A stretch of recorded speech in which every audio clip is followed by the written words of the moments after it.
ကဲကျွန်တော်တို့ဒီနေ့ Manchester United ရဲ့ဝါရည်နောက်ခံလူကြီးတယောက်အကြောင်းပြောကြရအောင်သူဟာ1999ကနေ2017အထိ12နှစ်တိုင်တိုင်အသင်းတော်အစွမ်းကုန်ကစားပေးခဲ့သူပါ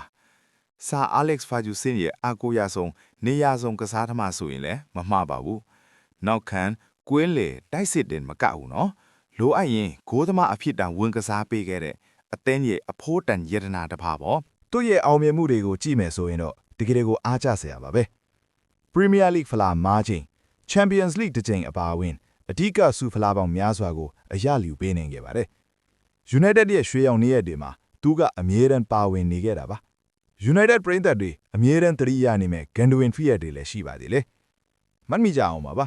2003ခုနှစ်တုန်းက Luis Figo ကိုကွင်းထဲမှာ nutmeg လုတ်ခဲ့တာရဲ့2005မှာ Arsenal အသင်းကိုလှပတဲ့ love ball နဲ့ဂူးသွင်းခဲ့တာတွေပေါ့နောက်ပြီး2009မှာ Liverpool အင်ကွင်းထိတွားပြီးအနိုင်ကိုသွင်းခဲ့တာကြောင့်လဲ United ပရိသတ်တွေရဲ့အချစ်တော်ဖြစ်လာခဲ့တာပေါ့ဗျာနိုင်ငံအသင်းဘက်မှာလည်းသူကအားကိုးရသူပါ Ireland လက်ရွေးစင်အသင်းတွေပွဲပေါင်း118ပွဲအထိကစားပေးခဲ့ပြီးတမိုင်းတစ်လျှောက်ပွဲအများဆုံးကစားသမားစင်းရဲမှာတတိယနေရာမှာရှိနေပါတယ်လက်ရှိမှာတော့သူဟာ Ireland လက်ရွေးစင်အသင်းရဲ့လက်ထောက်နီးပြအဖြစ်နဲ့ဘောလုံးလောကထဲမှာဆက်ရှိနေစေဖြစ်ပါတယ်ကဲဒါကတော့ကျွန်တော်တို့ချစ်ရတဲ့နေရာဆုံးကစားသမားကြီးရဲ့အကြောင်းပဲဖြစ်ပါတယ်